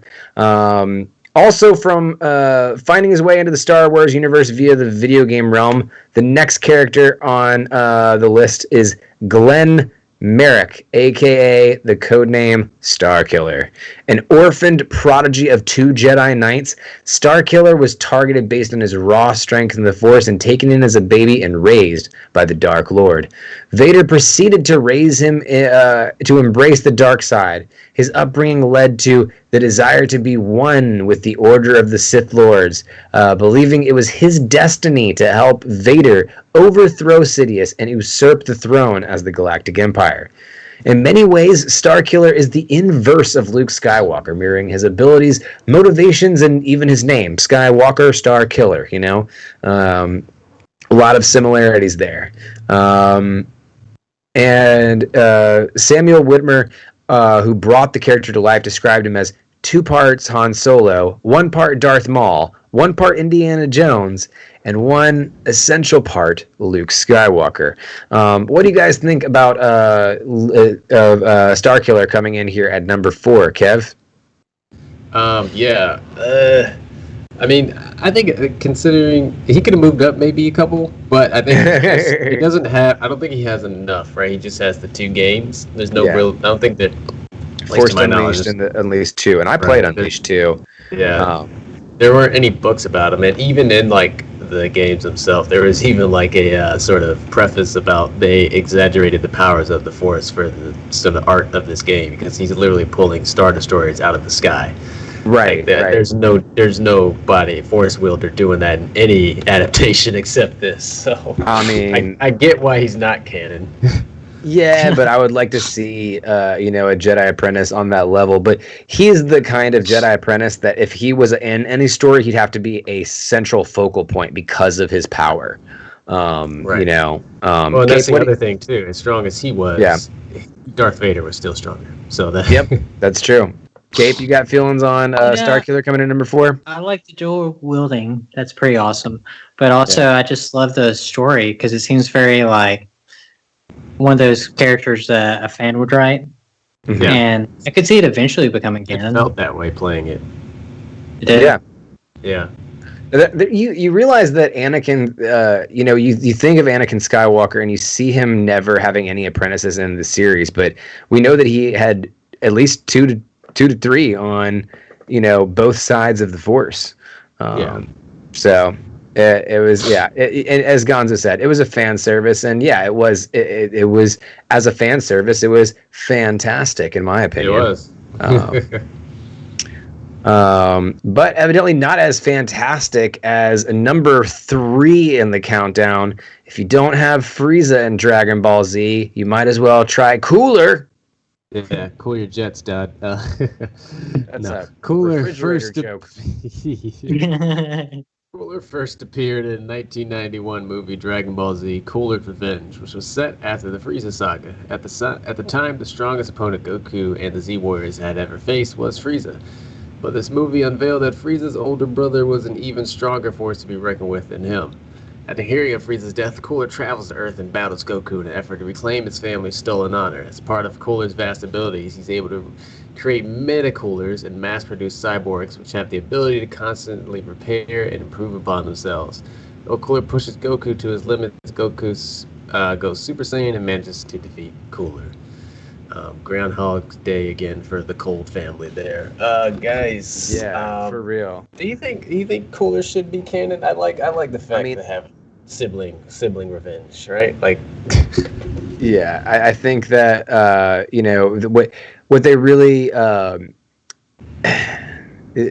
reason that they didn't put Cooler in there is because after the Frieza saga, they didn't need episodes with 50. They didn't need like 6 episodes of them powering up for another villain, right? Yeah. We need to maybe move to some villains that we could let's go to some 1-2 punches that we could knock out of the way real quick, or something.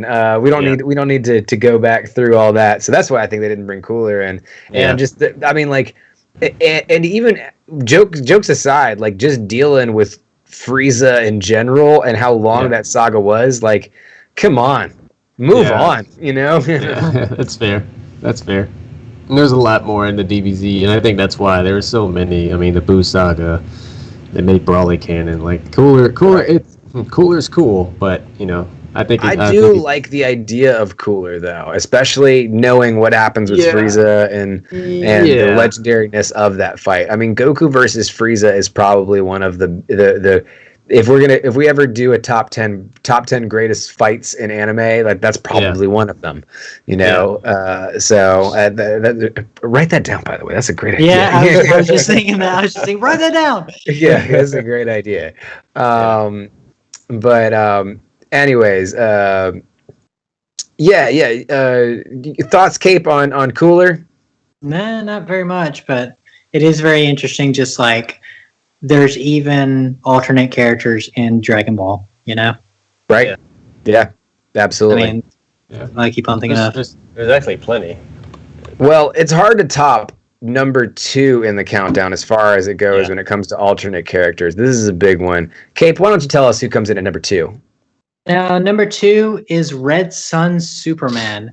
Now, it was a 3-issue prestige of a comic book with a miniseries, and with the author's premise of what if Superman had been raised in the Soviet Union?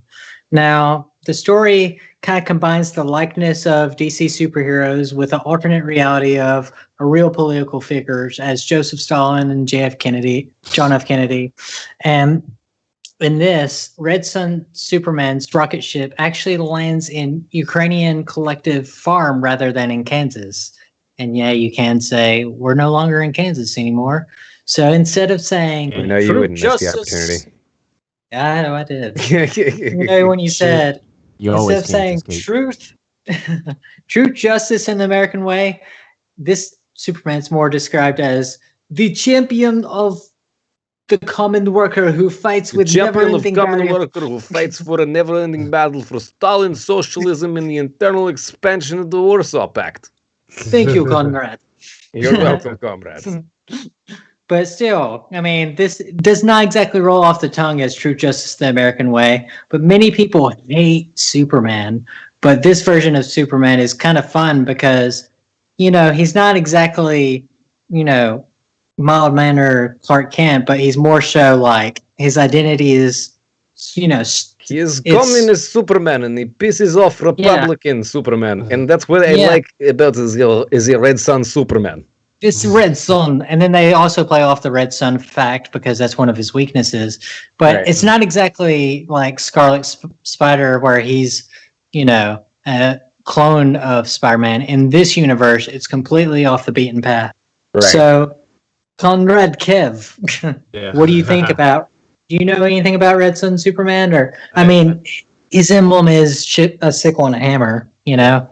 Like, I do. I like it because I think I always thought it was weird when they really like Americanized the superheroes. Like, America's like fighting force. Like, they don't have bigger problems or things that are, you know, like it felt weird. You don't see Captain Mexico. You don't see Captain China. You don't see Captain France. You know, and you don't see and you liked. I would first think that it was maybe because I'm reading comics in America, right? Yeah. But really, it's just a symbol of like, we nationalize our superheroes. Matter of fact, I'm going to flip this on the head of people who say this all the time in the other direction. I don't want my superheroes getting involved into politics. How about that? Well, there is Captain I think they should. Canada. There is Captain Canada. And those do exist within our thing, but it seems very much like they were an afterthought, you know, after Captain America came along, because and even outside of Captain America, I mean, like, Superman exists in a completely different universe, but there's no way you can separate the American, like, red, white, and blue patriotic. The fact the only reason that Superman has black hair versus blonde hair and blue eyes is the fact that back in the day it was easier to use black hair on characters because you could see it on the page better. That's why both Clark Kent and Bruce Wayne have black hair. And so it's just strictly because of that. Otherwise, they would have made this as just this kind of nationalistic and almost white nationalistic image that they could have. And so with that said, when you turn that over to the Ukraine, you know, he still becomes that same kind of nationalistic icon, but for the communists. Yeah, just the opposite, the other direction. So it's interesting. I like that. Yeah, and like talking about Captain Canada, actually Wyatt Russell, the guy who played, you know, John Walker in the series, he actually there's a picture of him as Captain Canada because he dressed like that for 1 year. I don't know if I've seen that. No, I haven't seen that. Appreciate that. I saw that and I was like, what? We're losing you there, Cape. I can't really follow what you're saying. Okay, well, moving right along. Now it was definitely Red Sun Superman definitely takes the cake, but number one in the countdown has to go to our man Darth Revan. Darth Revan first entered a galaxy far, far away in BioWare's 2003 role-playing game, Knights of the Old Republic. He, or her, depending on how you play the game. Headcanon, Darth Revan is non-binary, just saying. Lives in the era of the Old Republic, which takes place about 4,000 years before the OG trilogy. Darth Revan, as they referred to while operating on the dark side of the Sith, was injured in battle and left amnesia-ridden. The Jedi, upon capturing him, took advantage of their condition and turned him over to the light side of the Force. Revan was persuaded to join their ranks and bring down the Empire. The character's emergence in this game inspired countless other appearances, including comic books, novels. There were even even talks of including Revan in the Clone Wars, but it was a cut from an episode in late production since their presence would conflict with Lucas's view of the Force at the time. Now, we can see chat's going off crazy right now. Revan is canon, la la la. I'm not listening. So that's kind of why we how a lot of people feel this way, because he's one of everyone's favorite characters out there in the Star Wars universe.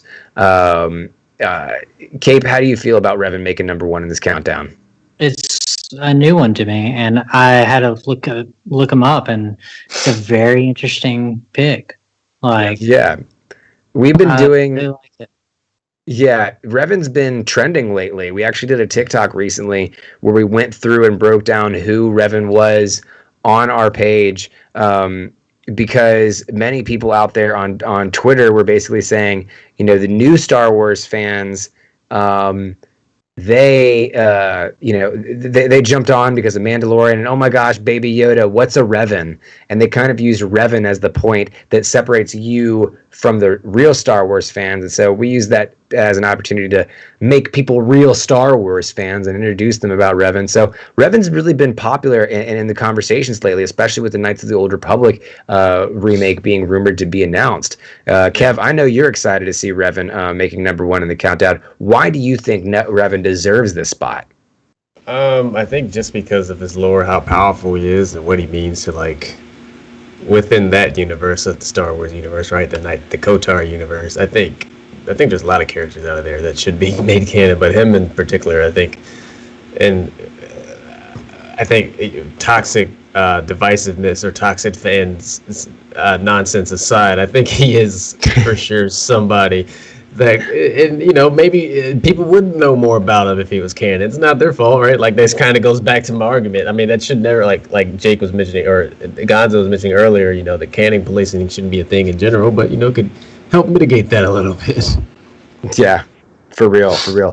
Speaking of Baby Yoda, though, thank you for the follow, Baby Yoda. We appreciate that. We just had someone follow us that was literally named Baby Yoda, and they were like, I feel like that person was coming after me. I hope not. But happy accident. They were throwing shade on people that joined the Star Wars fandom just for Baby Yoda. And honestly, if you joined just for Baby Yoda, fantastic. Welcome to the fandom. Let people enjoy things, goddammit. Baby Yoda's awesome. Right. Why does everyone see people want to gatekeep, but then they're like, why am I sad and alone? Right. Because you kicked everybody out with them fucking gates. Right. Yeah, exactly. That's what you've been doing. Yeah. So some honorable mentions here. Uh-oh. Okay.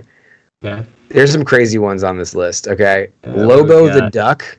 Okay, Lobo the Duck is a character that was made when Marvel and DC were doing some crossovers of their weirdest character, and they crossed over Howard the Duck and Lobo to create Lobo the Duck. Very interesting character. Flashpoint Batman. We talked a little bit earlier about Earth 2 Green Lantern, and Solomon Grundy from Earth 2 as well as a notable mention. Flashpoint Wonder Woman. Alexander Luthor, the Injustice version of Damian Wayne, is super duper interesting. Maestro just recently got some additions in the new Avengers game. He's actually one of the big villains there. And Zombie Deadpool as another honorable mention in our alternate universes. And anything you guys want to say about the honorable mentions before we move forward?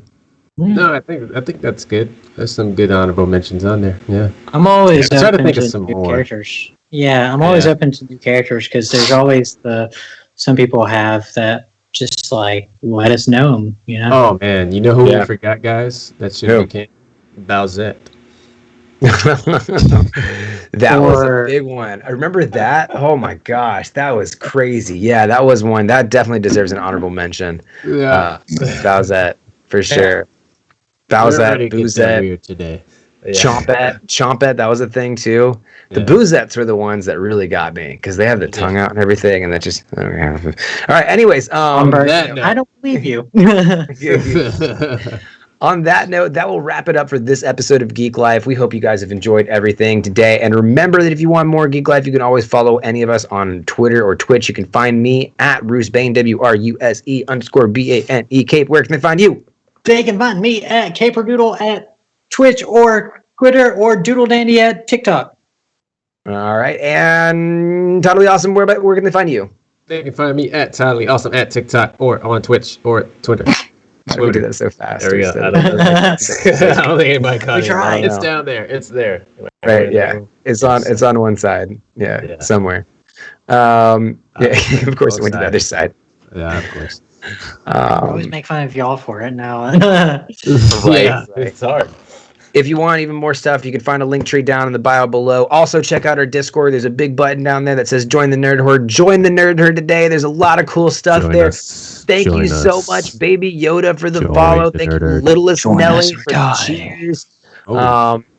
That's all I've got. Thank you to our moderator, Littlest Nelly. Thank you to our video producer, Jake the Great. First time producing. Did a fantastic job. Thank you guys so much for that, Jake. Now we know that we got a good backup there. And our moderator, Littlest Nelly. And is there any other shout outs that you guys wanted to give? No, I feel like this is honestly, I don't know if we intended this, but this was like a canon episode in itself, right? Kate, right here, true, and Jake. Is it canon? Yeah, right. Is it canon? You don't know. It might be. It might be. It might. Anyways, that'll do it for this episode of Geek Life. We'll be back same time, same. Oh, we won't be back. We won't be back same time, same place next week probably because it's gonna be Mother's Day. So we all have moms. So we'll probably be back. The week after that, we might have a pistachio. Yeah, pistachio. It just got here. Sorry, bud. But anyways, go check out all that good stuff. And we will see you same time, same place the next time we stream.